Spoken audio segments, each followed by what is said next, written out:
Here we go. I am back. And it looks like we're going to do this again. Let me just check to see what's going on. Thing says I'm live. That means I'm live. I don't normally do this. I'm not like, since I don't do a lot of gaming, I'm not all in the Twitch scene. I don't think there's a huge market for photo editing, live streaming of rail photos, but whatever. All right. I think that usually you get a rush of people at some point, but for those of you who are watching in archive mode, I'm going to be doing a group of photos from 2003. This is a pretty special trip for me because I was up to Boston to see a friend who was currently employed, or not employed, but he was a student at the MIT Transportation Logistics Institute. And he had actually got me invited to a conference they were doing for students in Puerto Rico who were there about their new transit system, which is called Tren Urbano. And while I did not go to Puerto Rico, it was basically showing a bunch of graduate students in school in Puerto Rico how a typical U.S. big city transit system and how you do urban planning. Because this was for San Juan. So basically, I sort of glommed on to this conference as they led a whole bunch of these students all over Boston. It wasn't a lot of insider tours, but it was still pretty fun. So I had a whole bunch of photos. This is going to be over 3 days, but 150 photos. And just like the last ones, I am taking things that I edited back in the day and bringing them up to what I could say modern web standards. Unfortunately, my current web hosting is still down, but I will be posting these at least onto Google Photos and then use them at some point. So this is going to be not around Philly. It's going to be Amtrak to Boston, stuff around Boston, and then actually I took an Acela back, but you can't really take many photos from an Acela. So it actually starts with me on an Atlantic City Line train heading to Philly 30th Street. Then I caught what we now call regionals out. So let's get this going. Like the previous photos, I also have the original versions saved here. You can see, some of the poor quality that they have. I mean, this is full resolution. This is absolutely awful. That's why I'm replacing them. But at least gives me a heads up of what the file names are, and then that'll make it easier for me to name them. So you won't be seeing a lot of me hemming and hawing over what do I call stuff. So I also have enough for my references. I've got line charts here available for New Haven, Boston, just in case I need to name things on Amtrak. And I've got my Amtrak 2006 stated employee timetable to give me again if I need to refer to anything. I've got to find wherever it is, but it's in here somewhere. It's the whole... Amtrak puts these out. It's the entire NEC. Yeah, it starts with the Boston segment. So that's there. That's ready. All right, let's get most of what I'm going to be doing in today's set is going to cover some basic NEC stuff from Philly up through about somewhere in New England, and then tomorrow it gets into Boston, and then the next day it'll be in Boston. Next day might be Christmas, so we'll see. See if I do some Christmas streaming for all those of you trying to escape your families. Back in the day, before, I had access to a lot of my own photos, the first things I started with were a lot of tower photos. So those are the things I would usually take pictures from the side of the train. But one thing that's very interesting here, this is taken inside the Delaware Bridge, which is the main railroad link between South Jersey and Philadelphia, jointly operated between what used to be Amtrak and New Jersey Transit and Conrail. It has been fully re-signaled by now. Even to the point where Conrail, it's not been NS because it's still Conrail. But around this time in 2003, it still had its position lights and pneumatic switches. And one thing it had dating back from when it was Jersey Tower was classified as a suspended signal, and you can sort of see it here. It's not a really super great, not a great quality image because I guess I managed to get a rear facing view or somehow rode in the vestibule, and you can see here how this position light for the junction between the route down to Pavonia Yard and the route to the PRSL main line just sort of mounted on a pole, and it's just literally hanging there. This was in service up through the early 2000s, at which point it was replaced by a dwarf able to show slow approach, stop, and restricting. This one was able to show pretty much the same thing, but it also had a capability for approach or approach slow. So anyway, also look, here comes the sun, so you can see that out there. So anyway, after they replaced it, it hung there out of service for years. It's gone now, but it was there for a while. I'm pretty sure this is it is out of service. I'm not sure why they didn't bag it or anything, but I guess it was just in too much of a complicated position for it to deal with. So I'm just going to use the original name. It wasn't in service. It has a designation, but I don't really care. Let's see how my file renaming is going to go today. If I sort these by date. Starting off okay. Now, I love this photo. I've always loved it. This is one of my better ones. I might have even put this on Wikipedia somewhere. I'm not entirely sure. But it's tough to get. This was from NJT, which is notorious for blacked out non-rail fan friendly cabs. But this is just a really nice photo. It's bright early morning. I mean, the sun is just coming up, and here we are in the old configuration of shore, where the Atlantic City line would just seamlessly merge into the NEC, crossing what I believe is one track. I can never keep my tracks straight. Whatever that is. It's just crossing on this beautiful double slip switch with the sun shining off it, pneumatic points.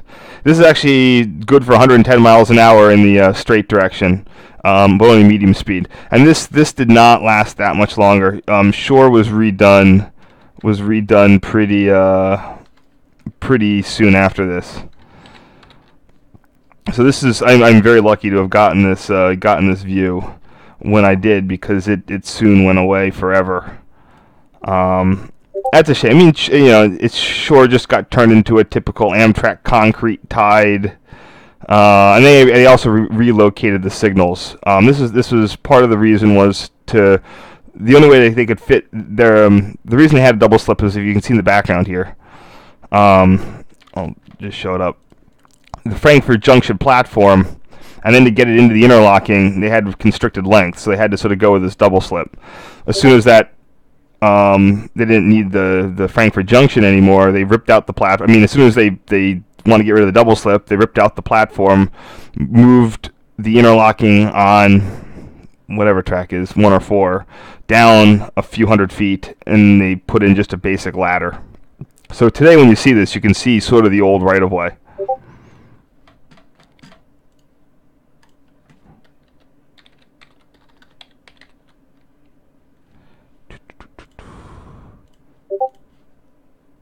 The Shore Tower, which is still there remarkably, was built in 1896 along with the Delaware Bridge. It is a wooden tower, which is why I'm so surprised that it's standing. A, they catch fire. B, they rot. And the fact that this tower is still going strong is just, I don't know. Someone's got to be looking out for it. I noticed we're coming in from the Atlantic City line, so all of our switches are reverse. Today, they typically run the trains out. I really need to figure out which track that is.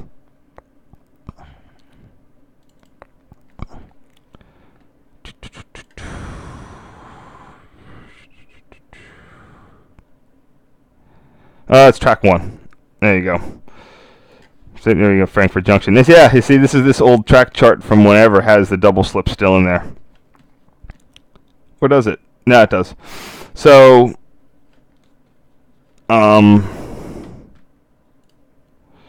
yeah, so you can just see the again. This is another great thing with the how the lighting worked on it. I think I like morning golden hour more than evening. The reds are a lot softer.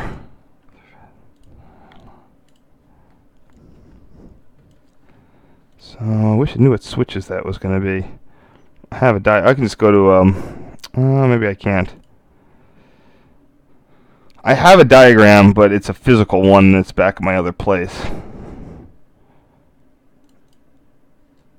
Here we go. This will just tell me it would be that would be the 21 switch. Amtrak has consistent switch naming throughout the NEC, switch and signal naming.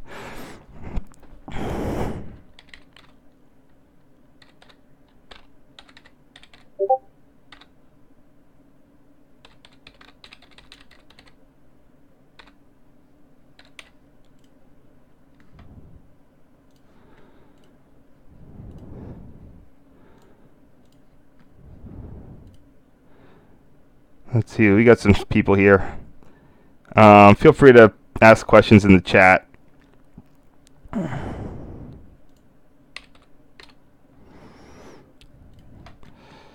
Alright, let's try to pick up the pace here. Alright, like I said, a lot of these are just going to be some tower photos. Did I even save this? Let me go back in time to see what I did back in 2003. See, this is one of those things where... Oh, no, I got it.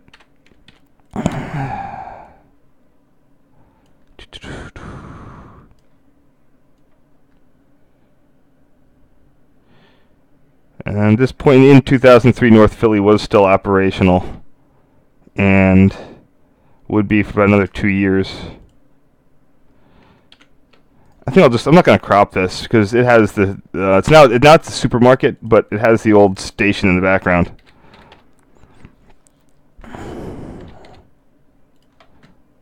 Nah, I'm not going to increase the saturation either. I'm just going to leave this the way it is.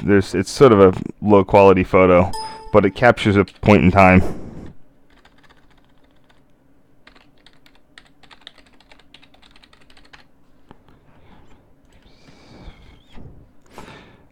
This is interesting.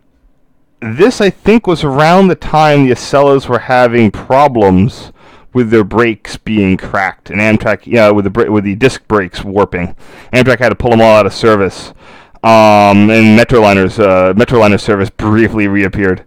So we can see here power cars that have been coupled back to front because they had been out-chopped, or for some reason. Again, I'm not sure exactly what was going on. It could have been due to that period of time where they're out. Also notice the Drexel University smoke, what they call the Drexel shaft, is still there. That was actually a PR steam generator for their entire steam plant for their entire facility. It was unfortunately demolished sometime. I forget exactly when. In the late 2000s.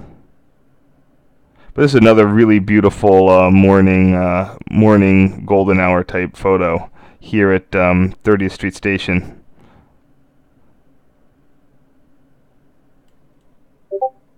Just gonna crop this the right way. I want to keep the steam plant in there and the catenary, but I want to lose some of this track, and I still want to keep the 3:4 aspect ratio. So I'm just gonna roll in here, get rid of some of the red, brighten it up, and get rid of some more of the red. That looks good. I mean, yeah, in theory you could focus in on the Acelas, but I think the point of the photo is that you have these pairs, so you don't need a lot of the detail on the Acelas. There we go.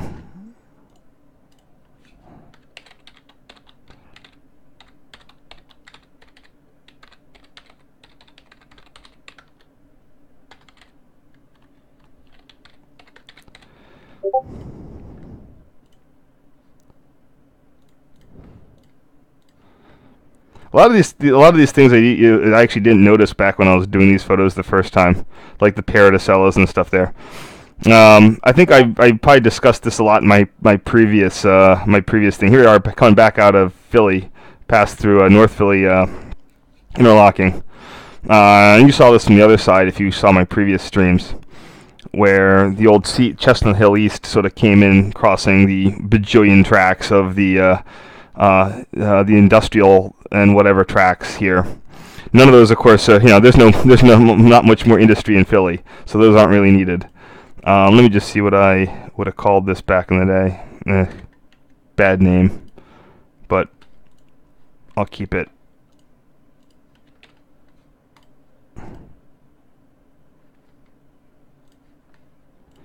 Yeah, today it's typically Holmes.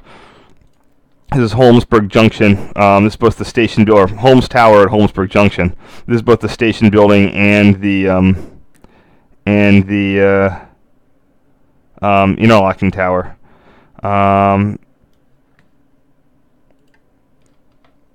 Towers closed in the mid '90s, along with the NEC CTC project.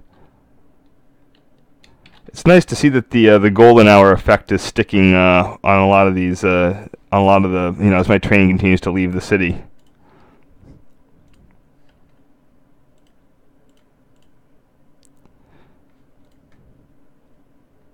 I'm also starting to notice the, it's in the modern age, cars were cars and they weren't 80s cars, but I'm noticing that some of my early photos definitely have the cars have a very 90s vibe to them. That's a pre 2002, I think, Ford Taurus. So I think that's 3rd gen. I don't see many of those. They did not last well.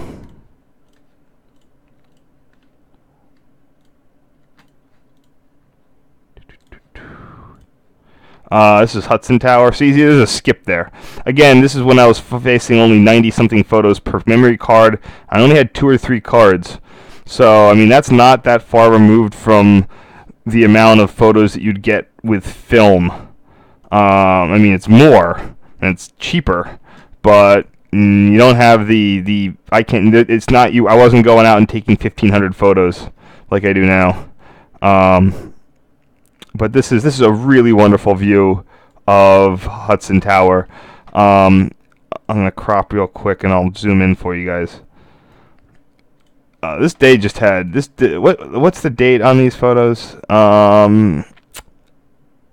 June 13th. So this was right after I graduated college, and I was actually being actively recruited by the MIT transportation people. They were used this conference. They brought me in because they wanted me to come to. I was already actually accepted to grad school, but they were trying to poach me for transportation logistics, which is kind of like going into like accounting or something. It's not the most exciting thing in the world. But anyway, first, Hudson Tower was built in 1911 with the Manhattan Transfer Project. It used to either be called S or R, and then when PR sort of went from names from telegraph codes, it became Hudson. No, the bay window is not made of brick. That is faux brick siding. When it got what I call tower window syndrome, see all that's brick, and that replaced the nice windows. But with bay, they just let's just put on this fake brick siding.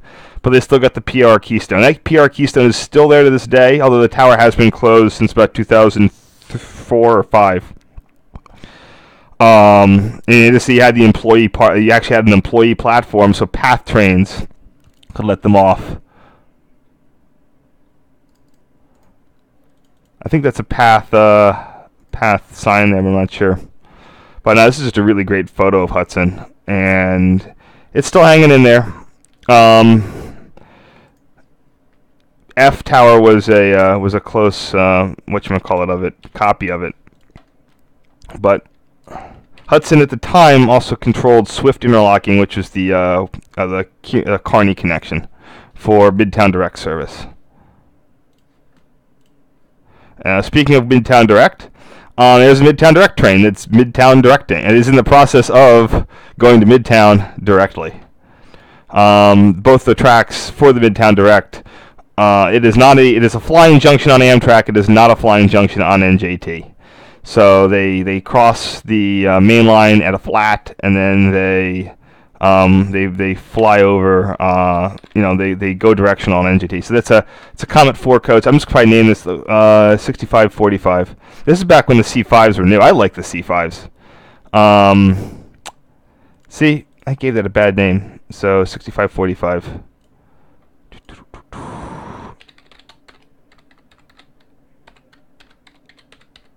Is it Kearny or EY? Kearny.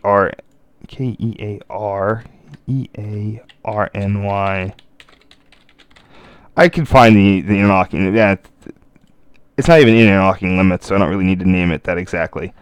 I need to resize this. Sharpen, resize. There we go. I probably could crop that a little better too. I think I just sort of did it up. Let's see what I can do for a crop. I don't need so much of that Comet 4 in the background. Oops. I screwed that up.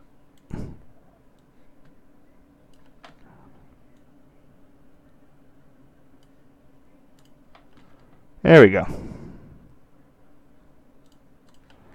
Resize, sharpen. I'm going to start sharpen and resize. That makes it too sharp. I'm not working with a lot of pixels here for anyone who's new to this. This is an old 3 megapixel digital camera. So there's not, you can't, there's not a lot that you can get that you can work with. It goes really grainy really fast. Now this is a huge shame that F-Tower was demolished. Not that it was, you would think, oh, it was East Side Access. Unless East Side Access has been going on for so long, it could have been for East Side Access. But it disappeared pretty quick. Yeah, see, look how bad my old crop was. Look at this. That's absolutely pathetic. It's not even leveled. It's not even leveled. Yeah, this is totally why I'm doing this. That's just I don't know what I was doing, but I don't know what I was thinking. Yeah, this is another. I'm not sure when this was closed. It could have been closed. I think this was closed in the 90s, along with the Penn Station towers when they went to the PSCC. Harold Tower came out of the 80s. That was an 80s project. Anyway, look at these. You can notice how it looks just like Hudson. It has a similar yet different treatment on the bay window. Tower window syndrome. But look, you still have the elements. You got the copper downspouts there, copper flashing. Really beautiful. And now it's just you got the stump. The stump is still there, but not much else.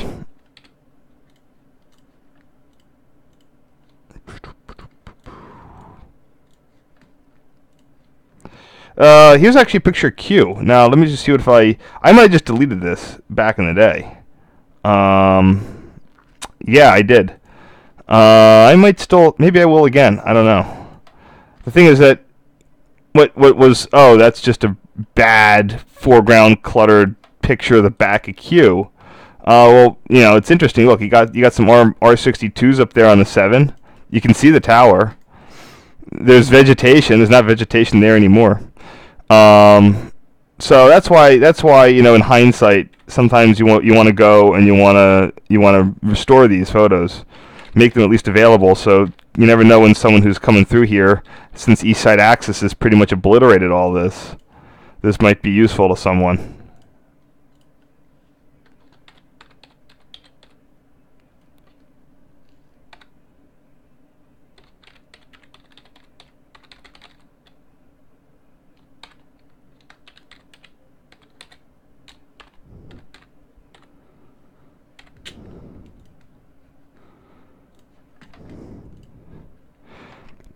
Yep, here's a fairly constrained photo of Howard. Howard is always so close to the tracks. It was very hard to get photos of it. I think I once posted. People keep telling me that it's been demolished, but it is not. Last I checked, it's still there. I don't think that there are any plans to demolish it. Howard is interesting is that it was open in the 80s to replace old Howard, and then it got remote, and then it was like kind of open. It was like open as needed, and then like PSCC, because PSCC had remote control over it, and then it was open like part time. Then it was open like as needed, and now I don't know if it's open anymore, or if it can be opened, but I bet it can. Just because all you need to open something like this is a computer, is a laptop. So, I wouldn't be surprised if it can still serve as an active tower. All right, that's the first set. Let's just go and make sure that we're grabbing these. Let's make sure I grab these. Yep, there you go. This is going to have the same problem as the last ones, where when I rotated them around, I didn't the method I used did not preserve the dates on the photos. So I got to make sure that I set the date back when I'm doing these. Yeah, we only have like 60 photos. You take them really sparingly, or 90 photos. 96, I think, was the number. You always remember that number, too. Here we go.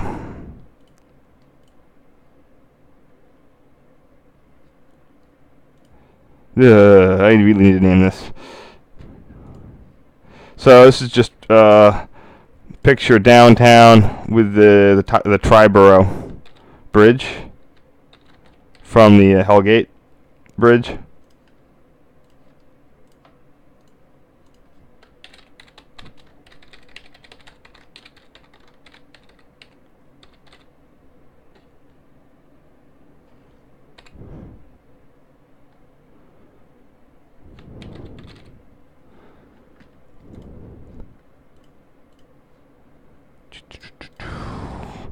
And I have another one, just sort of more to the middle of it.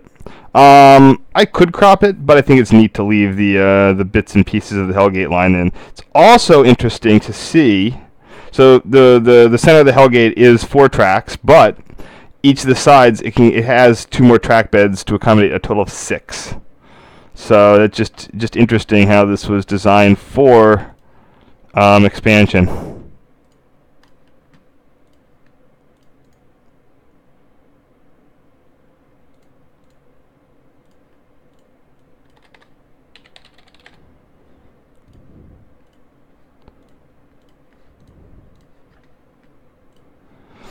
Oh, here's Oak Tower. Oak Tower still stands. It's one of the New Haven concrete and I wish I knew it was like this. Is Italian? Is it Italian? I don't know. I'm sure there's an architectural term for whatever this is. But back in the day, Oak Tower for Oak Point, it was New Haven designation SS3, had a Penn Central vintage sign on it. There it is, see? Oak. I was there, and it was only a couple years later that it was stolen. So that had persisted, and at some point someone was like, I'm stealing that. It's not a great photo, it's backlit. I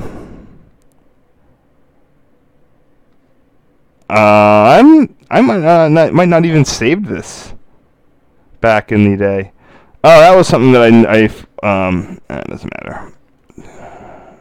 All right, I'm just gonna call this Oak backlit. So for my New Haven Tower nomenclature, I do the SS name because that groups them: SS3, then the name, the Penn Central name, and then whatever's about it. This is just backlit. Oh, here's the old configuration of shell interlocking where the Amtrak Hellgate line meets the Metro North New Haven line. Today, they route everything into an island platform at New Rochelle, and then they cross them over on what used to be called Shell East. Back in the day, one of the eastbound line would just go sort of basically into Metro North track 3. Or no, it would be track 4, and the other one would reach across tracks 2 and 4 to connect to track 1. So you'd have 2 movable point diamonds, of which you can see one of them here. Now, one of the other things I do have is a I do have a switch diagram for Metro North. Again, it is something I do not have at this moment. So I might have to go relabel this, but let's see what I called it back in the day.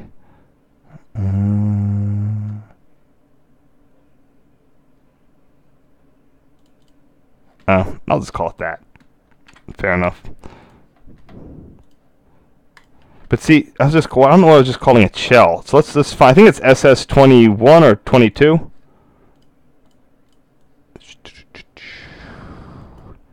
Let's go to the thingy here.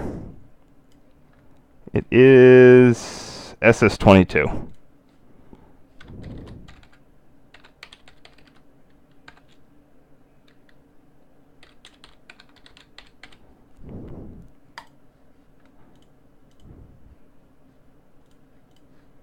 Oops, forgot to resize.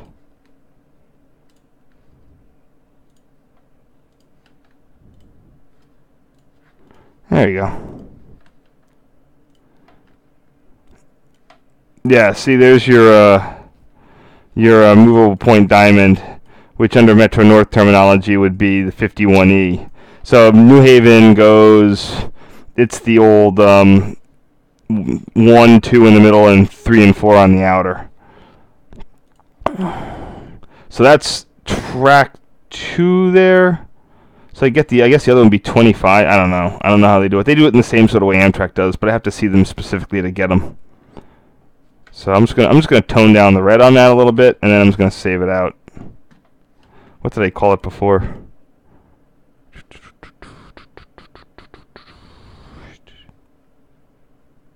Yeah.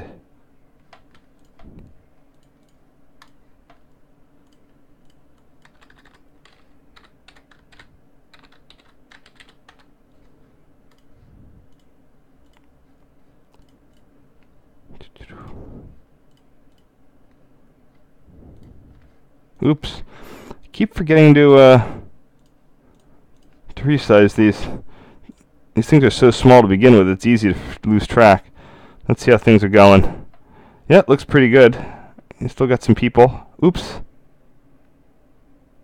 Oh, I got some questions here. Where is what located?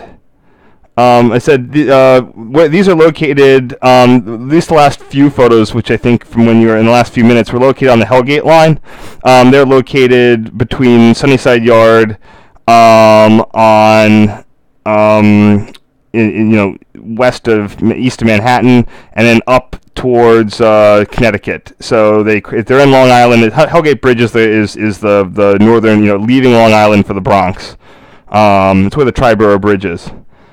So right now we've crossed onto the former New Haven Railroad main line, and we're just starting. We're still in New York State, and we're just leaving New Rochelle.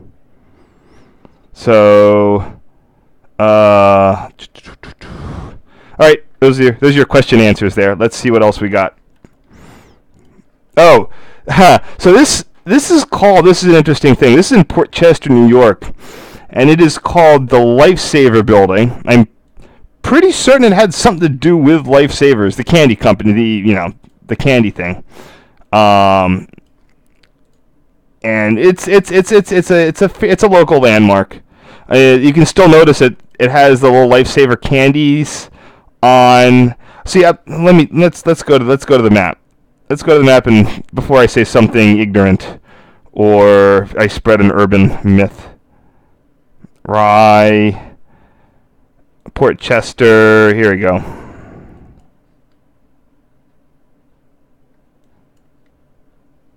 Oh, there it is, but it doesn't have a description on it. I'm going to have to use Google.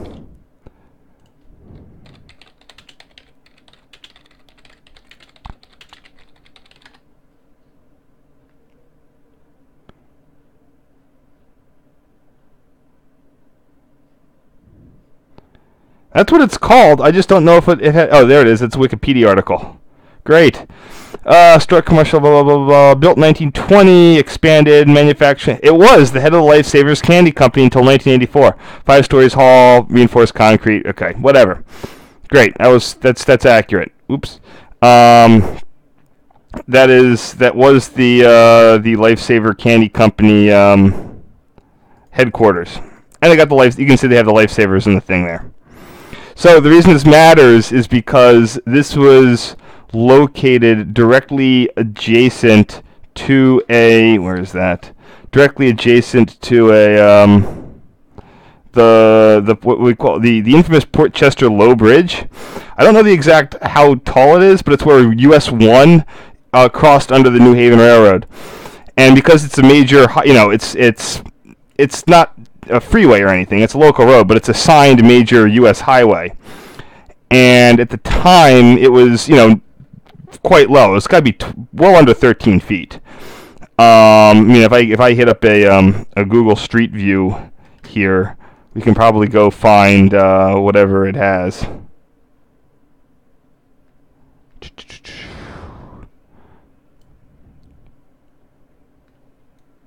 There you go, 11.8. Okay, so this bridge, with its clearance of 11.8 on U.S. Highway 1, let's zoom under here. There's your Lifesavers building. It is notorious for bridge strikes. It was at one point it was getting 3 bridge strikes per week. A bridge strike is where an overheight trailer hits the bridge. And someone had set up a webcam, had like an office in the Lifesaver building, and they set up a webcam, and they basically just had this webcam that was there, so anyone this is back in the day before YouTube or anything, but you could log into this webcam and you could basically look and see if a truck had hit the bridge.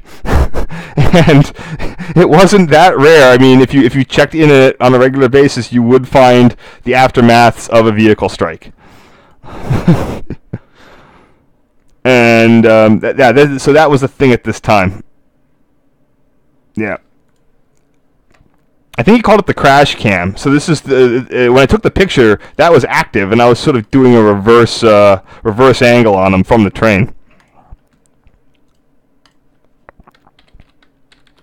I don't have mileposts, unfortunately, for New Haven Line. I don't really feel like getting them. So I'm just going to give it a town name. Nice. I got some nice flag action there. All right, what do we got next? This is just my obligatory photo of some New Haven, what I would call classic New Haven catenary. I'm just going to zoom on this one little part here that matters. The New Haven Railroad electrified this. This was the first overhead electrification in the United States, and it went up in 1906 for service. It was when New York City required electric to get steam out of the park, out of their tunnels. Connecticut, the state legislature in Connecticut felt that third rail was a hazard and banned it. So New Haven had to do overhead catenary. And their solution was this, you can barely see it in this blurry photo, was this thing it was like a triangle. You had 2 wires there, and then they had triangle like holders to the running wire. Very, very rigid. Was only really good for 60 miles an hour. It was eventually removed in the early, about 100 years after it went in. I always thought that they should have just left it in place, because everybody says, like, oh, no, they'll raise speeds. They never raise speeds. So now you're just going on at 60 miles an hour, and you don't get nice catenary to look at. And that was my point then, and I've been vindicated by history that you weren't going to see any speed increase from that, and you never did. And the reason you don't see any speed increase from that, and people say, oh, Metro North, they're a bad railroad. They're not a bad railroad. It is a complete. It is a complete. I used to put this under a New Haven line. The Connecticut portion of the line is a contracted operation. Whatever, if Connecticut wants a speed increase, they have to pay. They pay for the speed increase. So, if Metro North is going slow, that's because Connecticut doesn't want to pay for anything faster. So they paid for the catenary upgrade, but they didn't pay for a track class. They can probably still running that at Class 3 track, which is a lot cheaper to maintain than, Class 4. Guy who ran a short line once said that like anyone and their mom can maintain class 3.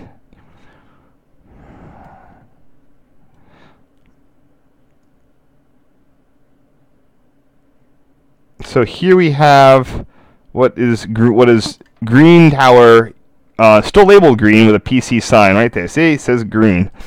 This is SS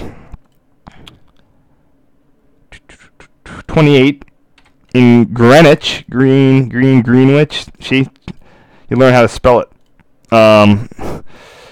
Greenwich, Connecticut.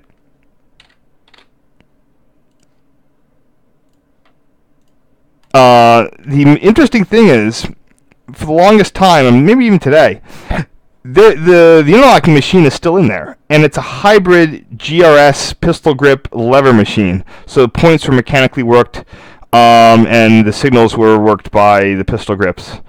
It's still in there, and you can see, for the longest time there was a single bare bulb burning in there at night, and you could look in, you could see the machine. Pictures of the machine are actually on the Smithsonian Archive. If you dig around in their historic buildings of the U.S., it's like HABR collection. You'll find high 20 megabyte TIFF reference files for this tower. I might even have them. I think I have them here. Let's see. My hard drive warms up. When they discontinued a lot of these towers, the Smithsonian or whoever run the National Archives, whoever does that stuff, went through and they got photos of all that stuff. I'm not here to show you all the interiors of these photos available on the Smithsonian website, but I'm gonna find the Greenwich one for you.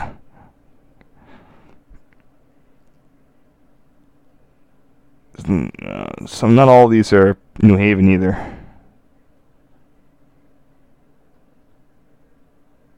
I'll know when I see it. Here's some New Haven. That's some Baltimore. There's Shell. Yeah, see, Shell had lost its machine at a long time ago. So, here you go. This explains what I was showing earlier with the Shell interlocking. So here's the Hellgate line to Penn Station, and one of the tracks just uses boom, boom, right across tracks 4 and 2 into track 1, where the eastbound track just sort of goes in and you get a ladder. So it was designed to take you from there. You get one ladder switch and then straight across. Today, both these tracks come into these here with one movable point frog, and then they both go to, there's no other switches, they have an island trap platform, and everything else is carried out via, I'd like to say they're high speed, but I'm pretty sure they're only 45 miles an hour. Anyway, 1 second, let me get to the green photo here. These are not, Smithsonian has, or whatever, whoever archives this has their own system. I hope I have it in here. If I don't, I'm going to be pissed. Uh-oh, it's not good.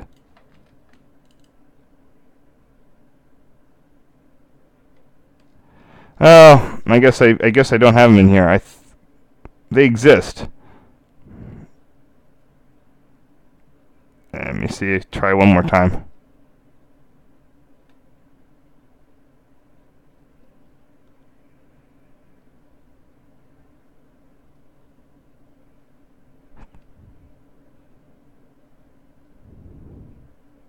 Oh, it's the HAER collection, whatever that stands for. I think I'm going to strike out here.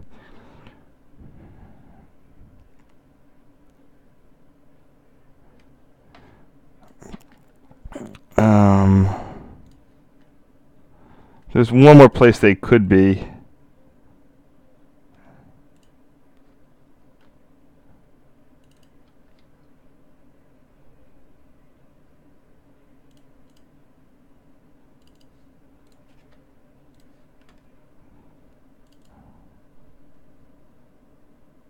Nah, I don't think I have them. All right, I don't know where they went. They should have been in my in this high-res photo chart thing here. It's 3 freaking gigabytes, so yeah, well, sorry about that. There is a really neat machine in there. So this tower here replaced what is now the South Norwalk Tower Museum, which was SS44 Burke, and it became SS45 Walk for Norwalk. And this was it was a panel machine, sort of like Shell. It used to be that the bridge was Walk, Burke was the junction, and they just combined into this one facility.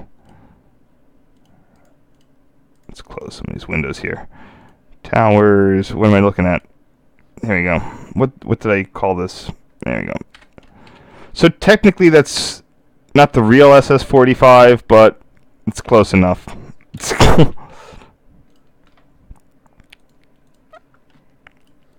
This closed. This is one of the last Metro North towers to close as well. It closed somewhere around sort of hazy, year 2000 or so, maybe a few years before or after. It was closed by now, I'm pretty sure. They got rid of that in a hurry. Well, as soon as they could. This was Green's. This is the Green's Farm Tower. At the time, it was not attached to an interlocking. That was because the interlocking had been removed. But Metro North did reinstall it, and not only that, it's a complete 4-track crossover, and all the switches are 80 mile an hour high-speed turnouts. The length is ridiculous of it. If I can try to clean this up a bit, there we go. Amfleet windows have a red tint to them, so that's why there's a little bit of a red problem. Let's go in here and let's find out what the actual number for that is for Green's Farm. It's before Bridgeport. There it is. Look at the length of that. It's SS6. It's SS53. For those of you who are new to this, New Haven effectively, instead of it's sort of like they used a milepost system, but instead of going control point, it was signaling station. So this would be and this is 53 miles from either Grand Central or Oak Point or somewhere.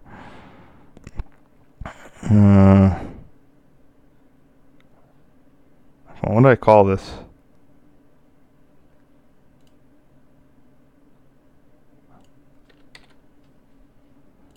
See, I didn't know what it was called, so I just used hashtags. But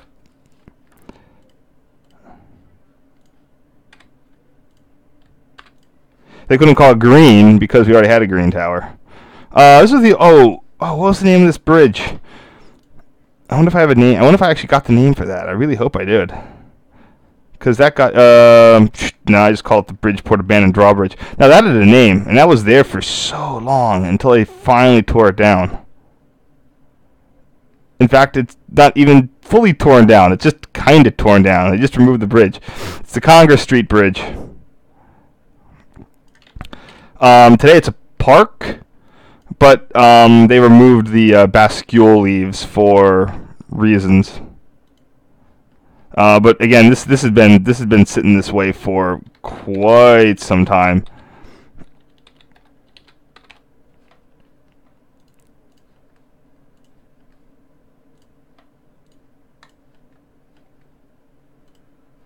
This is one of those cases where I might just name it. So the adjoining Metro North Bridge is SS60 Peck.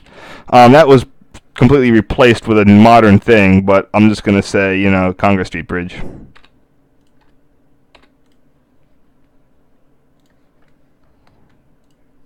And no M7s.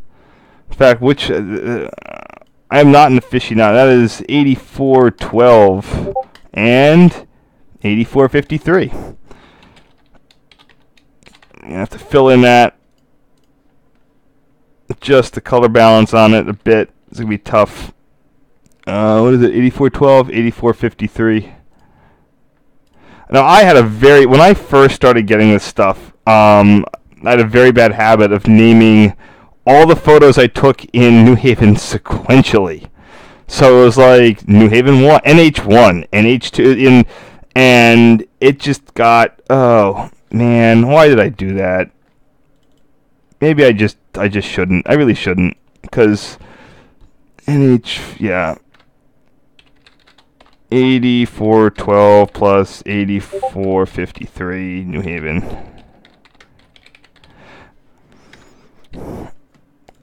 When I first started taking photos there, it was in conjunction with going to my undergrad, and I didn't know a lot of anything there, and you also had problems with a lot of the photos having multiple elements: Amtrak, Metro North, switches, signals, all sorts of stuff mashed together. So I kind of punted. I just says like, oh, I'm just going to label it by location, and it's been this disastrous problem because I don't know what anything is.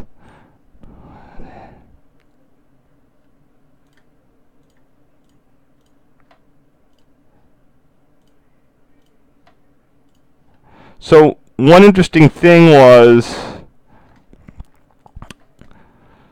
so yes, I am going to Boston, but one thing I might have neglected to mention was that I'm actually going by way of Middletown, Connecticut, where I went to undergrad. And the reason for that was I just graduated like within weeks, and I left stuff there. I couldn't get it all in the car to bring home. Not tons of stuff, just a lot of tech stuff. I was still doing tech salvage and eBay, a lot of tech salvage and eBay stuff at the time. So I left it there, and I just sort of made a jump back. I knew some grad students, so I had a place to stay. And I just sort of jumped in and mailed some stuff back and then bailed out. I'm pretty sure I don't have my Metro North roster. I can go get it, or I don't know. I'm pretty certain that 8700 there is probably a 4 or a 7. Sorry, an M4 or an M6. Different window. It's very high up on the whatever. It looks newer. I can probably roll into this Wikipedia thing. Hold on, M2. 4 M2 rail car. Here you go. What were the numbers? Oh, that was an M2. Yeah, the M4s were 8900 series and the M6s were 9000 series. Yeah, 208 M2s, 54 M4s, and 46 M6s. The M6s built in 1994 and were only retired just now. I mean, they got retired like, what, 2014 now? Before that? That's a shame. You know, it's a damn shame where really good rail cars only get used for half their service life. The FTA needs to sort of be up on that and say like, no, you don't. You got to keep the thing you bought.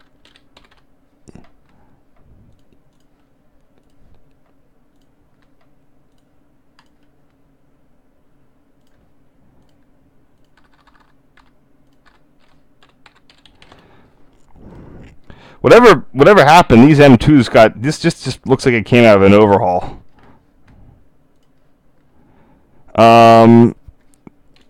They use General 70 trucks. You can see the rebuilt third rail shoe there.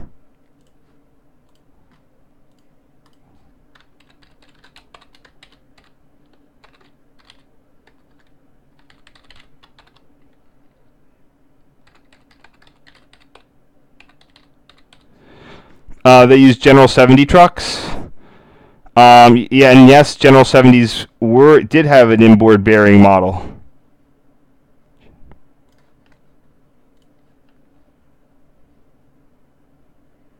So this is a photo I'm inclined to just use the old New Haven number. Ugh, look at how bad that was. Let's call it New Haven 107. There's nothing super particularly interesting about it.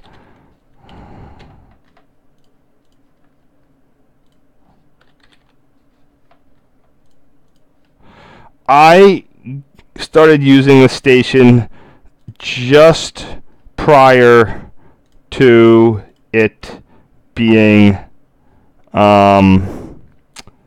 just after. Oh, I won't say just prior. Just after it was rebuilt with the new catenary and everything. So I didn't, and they shut down the tower in 2000 and earlier. I think it had just been shut down. I actually got into it on a day, ironically, that my camera had died. The operator saw me futzing with my camera and took pity on me. But I don't get photos. It's like picture it didn't happen. So this is when I must have been on the Vermonter because they're doing a power change. Whatever train I was on, it was a through train to the whatever.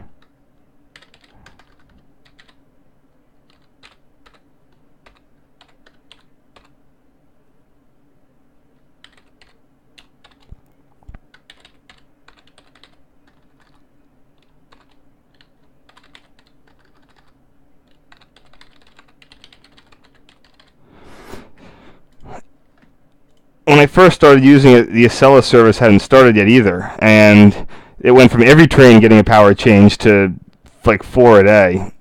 Hey, look at that! You got some phase 4 going on. Now that is a P42.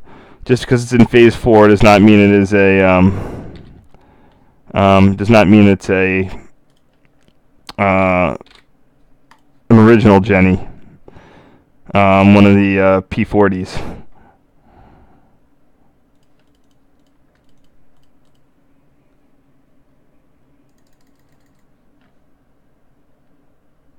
What's he doing? There's nothing coupled to him.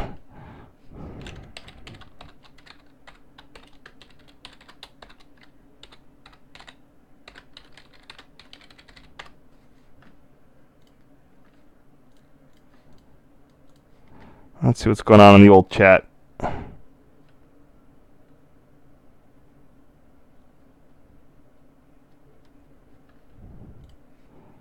right.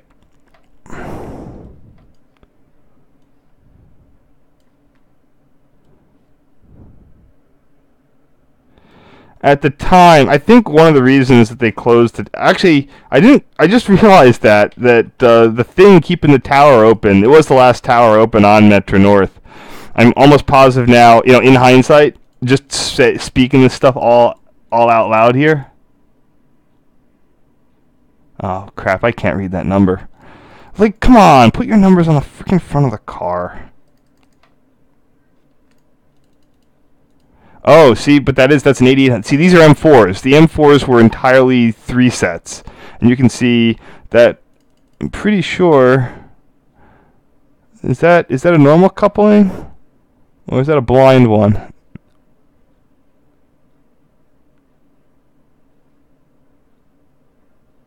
Looks like a pretty done up seam there. I'll call it an 8800. Anyway, I'm actually, you know, in hindsight, I'm pretty sure that when Amtrak started the Acela service,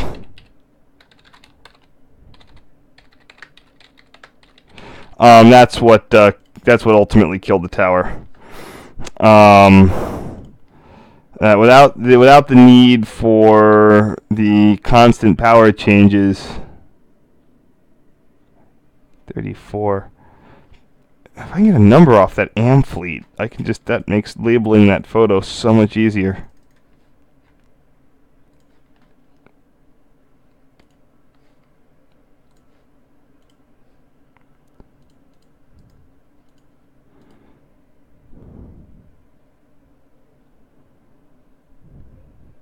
I think that's a 2 there. I'm pretty sure Amfleets start with 2s.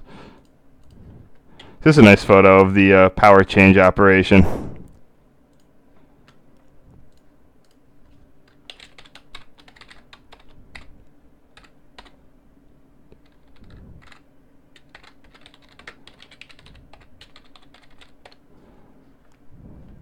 So yeah, the tower was really. I mean, when they have these pocket tracks that allow for fast power changing. So having the operator there was useful for. They had to do a lot with the cab signaling only system that they had. You had to do a lot of permission. They couldn't. I don't think for whatever it is, They couldn't display into the occupied track.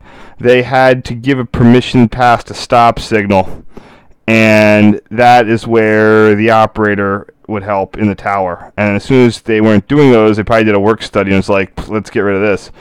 So this is interesting. This is the old Meriden station. Old, as I'm saying, it's now been replaced by the new Connecticut commuter rail, like Springfield, Hartford, Springfield commuter rail.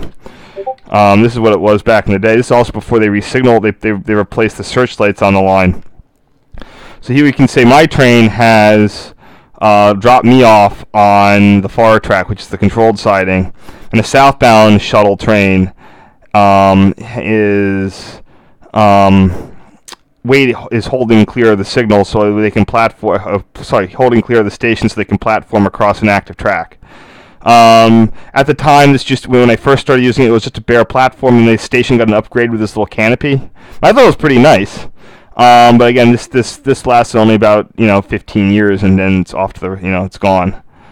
For something that has high level platforms, the obligatory double elevator ADA solution. Ugh. So this is 102 there. Oh, and now I know what's going on. So that is the Vermonter, and the Vermonter at the time had that reverse operation, so it needed an engine on both sides. So it got one on the back, got one on the front. So this would be Amtrak 102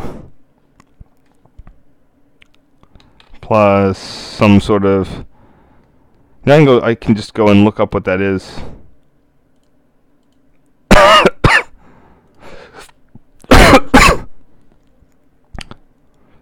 No, not him. 9640, which I don't know where. I think he's living on the Keystone Line. 9640 far plus.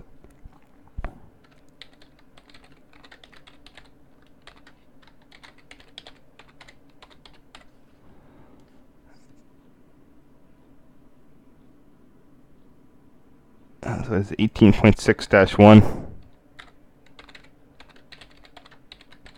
So our train did its platforming operation, and I was actually able to watch that signal go from approach to approach medium, because as he cleared the end of the siding, our guy got his line up. But like I said, I was getting off here.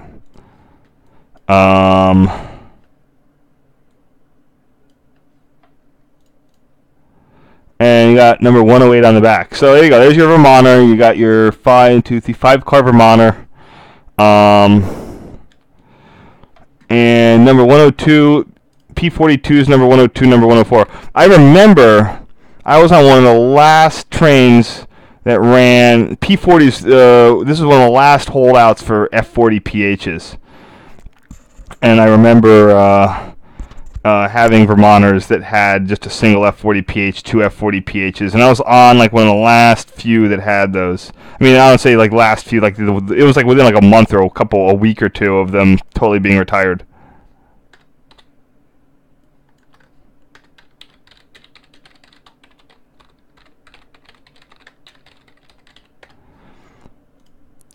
So yeah, this is what happens. This is why I'm glad. Again, this is another great example of why I go back through these, because Phase 4 painted P42s, whatever happened to them. And another upgrade that Meriden got was it used to just have this duck board, and they put in this micro platform.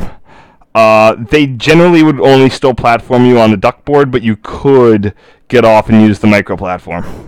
It was very narrow.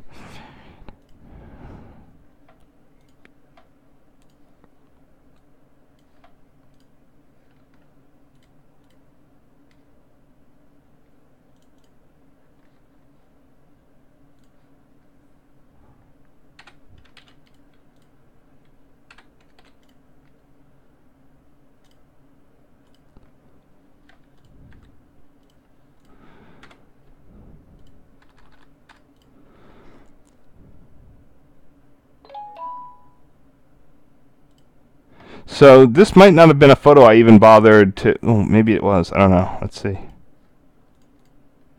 Nah. See, I didn't even save this one back in the day. Probably because it was so far away. But I'm going to save it now.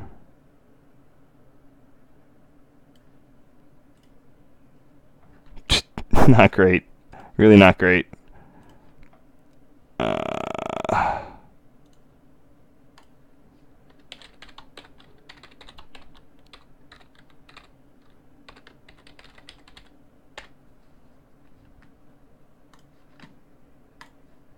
And here's a really nice photo of 9640 coming in.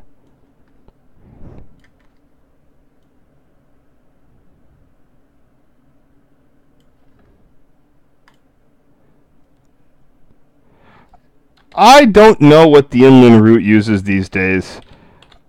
I would think they'd use cab cars, but I have a weird sneaking suspicion that they, for some reason, that they might be Ying these little tiny train sets on either end. I just don't know.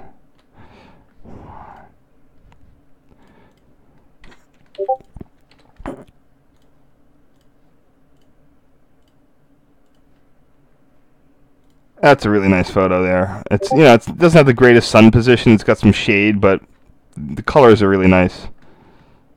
All right, I think we got one more to do today. If you're still watching, thank you. Yeah,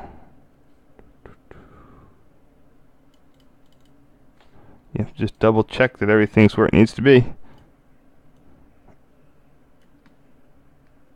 Let's see what we got in this last one. Track gang, that's cool. Huh. It looks like I went back to New Haven and then went up the shoreline. This is quite possibly... I'd like to say this was the first time I was... No, this was not the first time I'd been to Boston.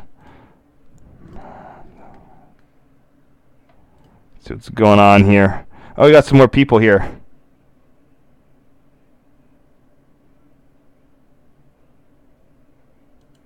Oh, there used to be inland regionals. There was one every day. There was a daily inland regional.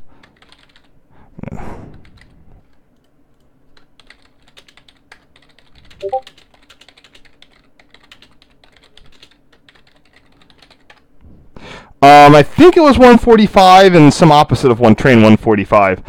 And in the schedule, it would say via inland route. And it was actually, there were times where you'd have like a backup or a blockage, or there was issues with, I remember the Acela problem or whatnot, that they eventually canceled it not long after this. I think it went away in the 2003 to 2005 time frame. The major issue with the inland route, it was just slow. It's just really slow. It's a 60-mile-an-hour railroad between Springfield and Worcester. I mean, when I say 60, I mean that's your top speed. Worcester to Boston, you will see 80s sections, but there's a lot of curves. It just took forever. And it occasionally would come back, like when they have a bridge problem or something, they send a couple trains via the inland route. But I just think that they weren't getting the... I think they just looked at the ridership, and I think I did ride one once. And I think they just looked at the ridership and determined that no one in Boston was getting on that. Here's the other reason. When you had diesel service on the inland route, on the shoreline, the inland route was more competitive. So when when your max speed on the shoreline was 100, 110, and you had the power change on both routes, the inland route wasn't that much slower. But once you had electrified service on the shoreline with no power change, it just became you'd be an idiot to take the inland train from Boston. And it was probably almost faster for you to come in from Worcester to take an Acela or whatever. And I think it was just that that no one from Boston would take the train from Boston via the inland route, and it just sort of became, and no one was getting. Well, what are the stations that you served? You served Worcester and Framingham. Those are the two stations that had direct NEC access. So it wasn't enough people. They just cut it back to Springfield. And today, I'm pretty sure that train is just a Springfield one. They did some fiddling around too. I don't know which NEC trains go to Springfield. anymore.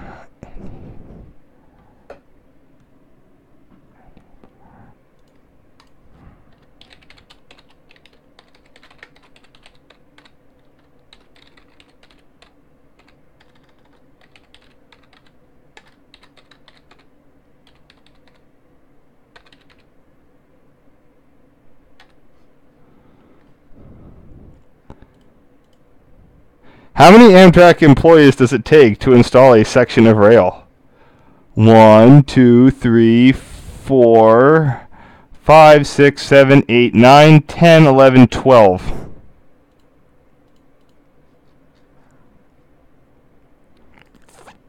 I'll leave it at that. God. That's one. Most of the time when rail fans would get harangued by people for taking photos, it was usually because you were catching an employee not doing their job, or the risk of that would happen. Oh, so here we have P40, regular one, before they went out of service temporarily and then came back. But remember, 800 series are the original P40s. Anything that's not 800 is the P42. They are now Shoreline East still uses a lot of these. I mean, they bought a bunch.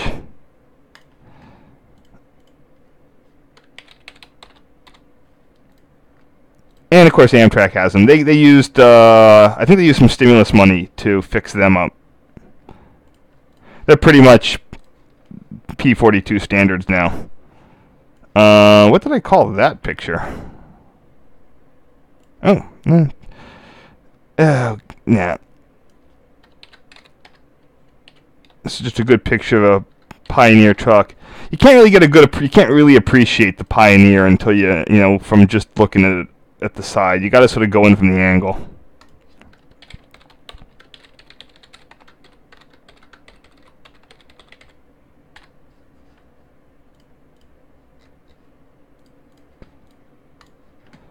That car needs some washing. It might not come up here, but FYI, Metroliner cab cars use use some sort of proto GSI 70 truck, outboard equalized. I'm gonna do 2 of these ones here. So I got a second. I got this one. I'm gonna do as close up on this one, and a wider angle on the other one.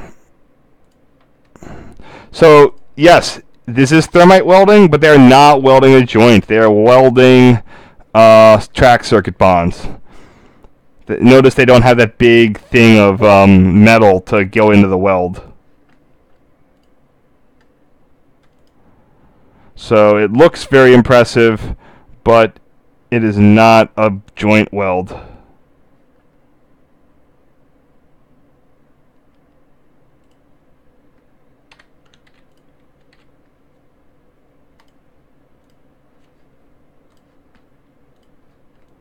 And I'm just going to do this one as a wider angle. See, back in the day, I just took that one shot and called it a day.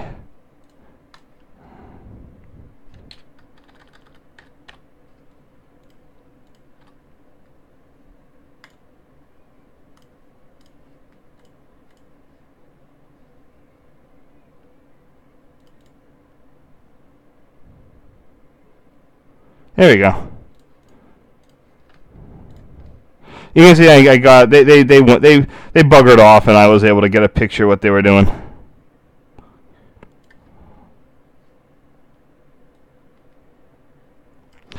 I don't know if I have a photo of it, but that section of track around the Meriden grade crossing had like just tons of splices. Something was up with that. I don't know what it was. And look at the rail they're putting in there. It's just like, let's go find some rusty piece of crap to go. I bet the Sperry detector came through and tagged something, and they were just like, we got to find a piece of rail, and they found this rusty ass piece of rail and jammed it in there.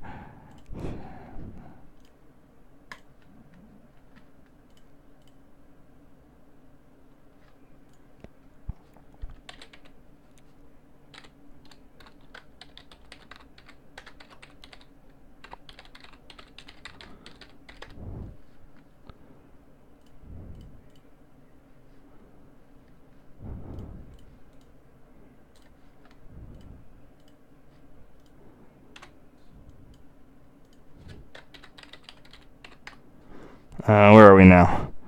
Okay, another one of those. Oh, that's the other end of the rail.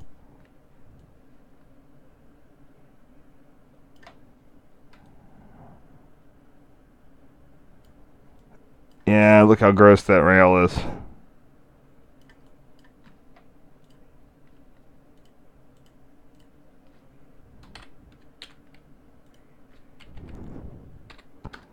I'm gonna 1 and 2 these file names. I don't like doing that. It's kind of lazy, but there's practically no difference, and I don't really have anything else to go on it by. So there we go. That's done and gone. Hitting the home stretch. I thought these were. Oh, this is Providence and Worcester. See. I don't know what this is. I always thought this was Connecticut Southern. It should be. Everyone was. I think that Providence and Worcester bought Connecticut Southern now, and then all got bought by that G and W that nobody likes. Huh.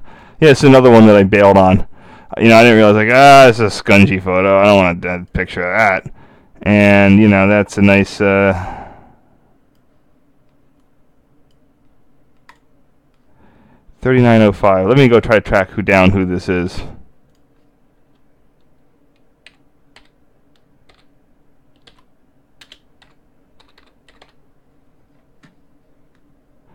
It's now P&W.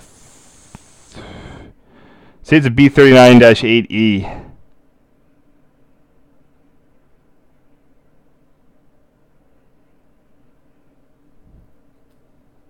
I think it was P&W at the time. I don't know. I'll call it P&W. 3905.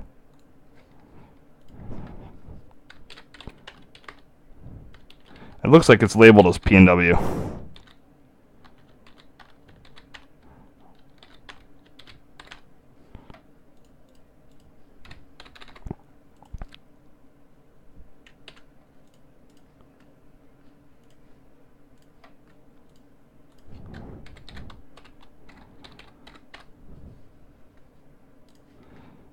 Who's next? Oh, okay, yeah, that's why it's P&W. That was probably taken on the shoreline somewhere. I don't even know what I'm calling this junk. So,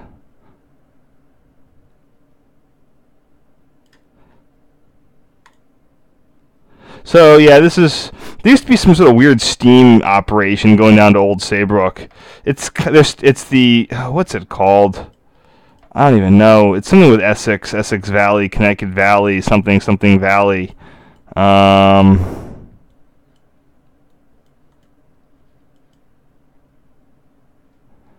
Maybe I can dig it out somehow.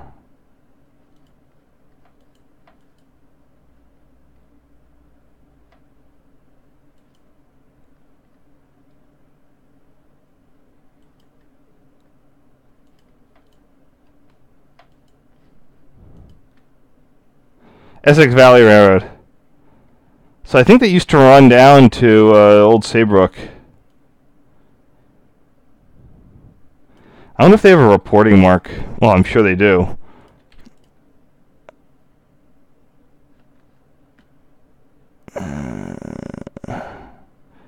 VRRX. Oh, it's an X. Okay, whatever.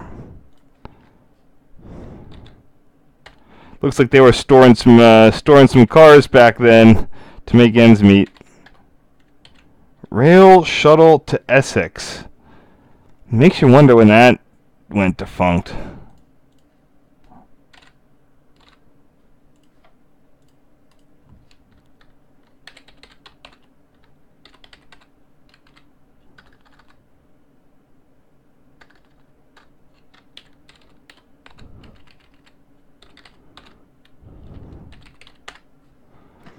There we go.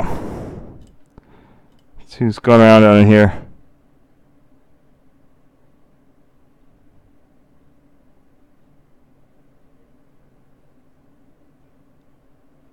Just checking what's going on in the chat. Sorry, I've been trying to power through this here.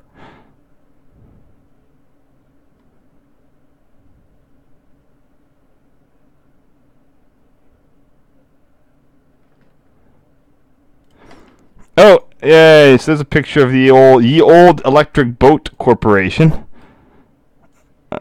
Not a great, not 3 megapixels. You're not going to get a lot of resolution from across the bay. I got far better photos these days. In fact, I don't think I even give a shit.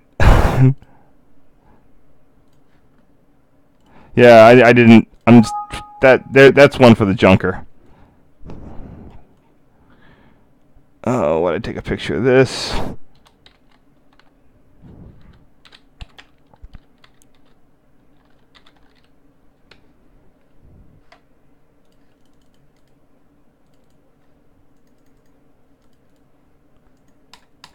I really don't care.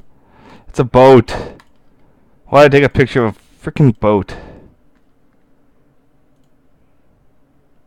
I don't use that name.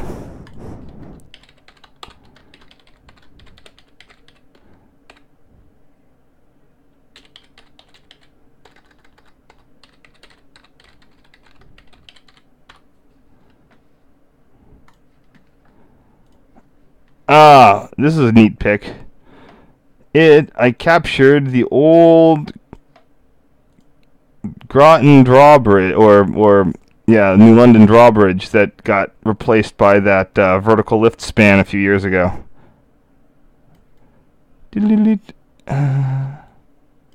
All right, I'm gonna make this a little bit bigger to include that ferry there. That's cool. There we go. Yeah, you can just see the draw span is right there. And that was the thing that kept having issues with getting stuck in various positions, which, because of the submarine base, the Navy was never really happy about.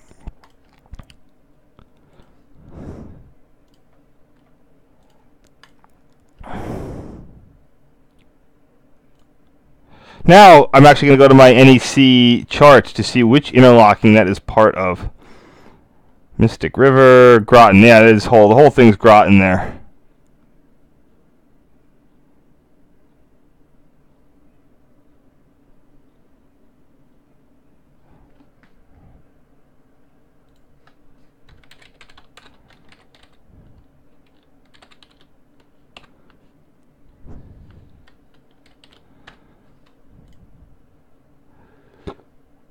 I think that's it for tonight. There's a football game on that I probably should go see what's going on. I think I did 4 rounds. Tomorrow, yep, 4 rounds for tomorrow. Alrighty. Alright, let's go check out, see what's going on in the old chat. Wherever that is. There it is.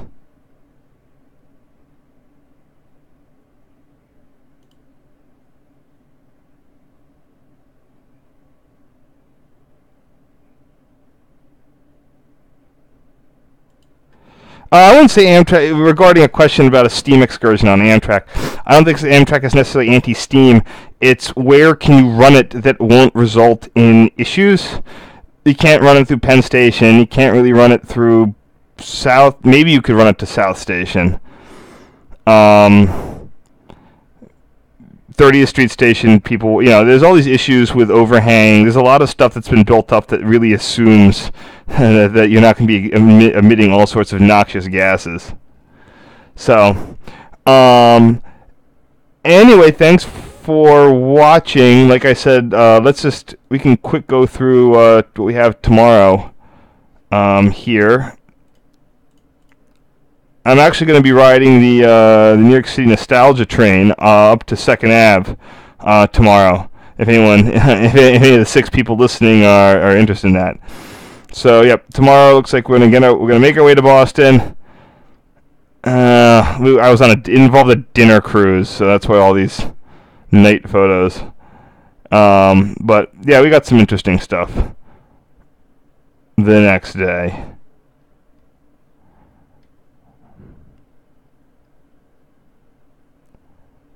Boston looks surprisingly similar to the way it did today, with a few changes. Okay, dokie. I'm probably going to go and sign off here.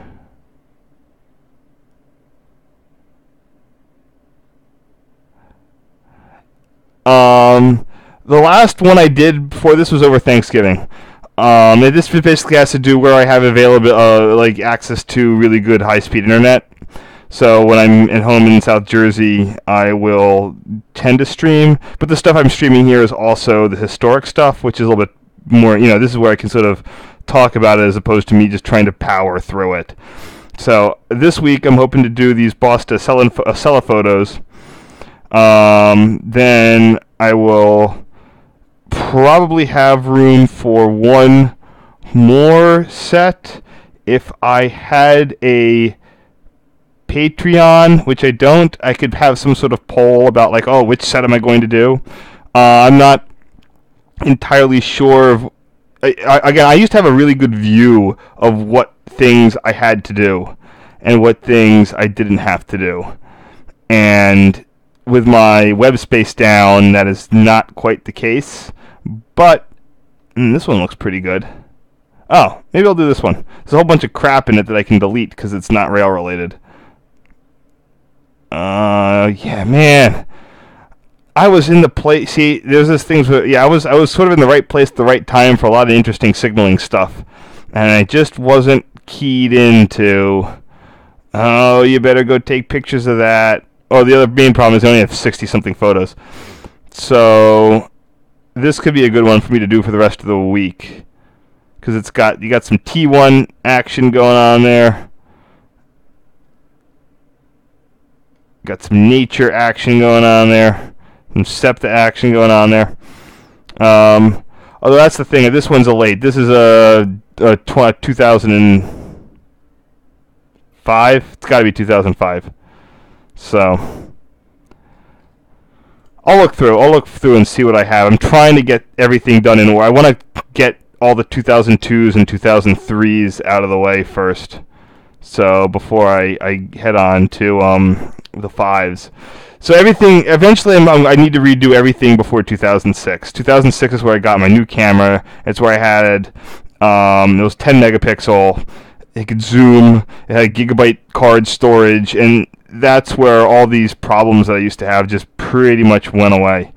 And that's where my blog picks up. All those photos were I knew how to do things by 2006. So it'll be interesting to see what we could what I can find.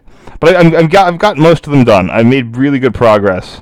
There's a bunch of 2005s that I could stand to do. Like this trip to East Stroudsburg was pretty cool. But I am looking to try to clear off the 2004s and 2003s and 2002s where they still exist. All right, I gotta get to the football game. I've been doing this for a while, so I'm gonna say bye to everybody. Have a great day.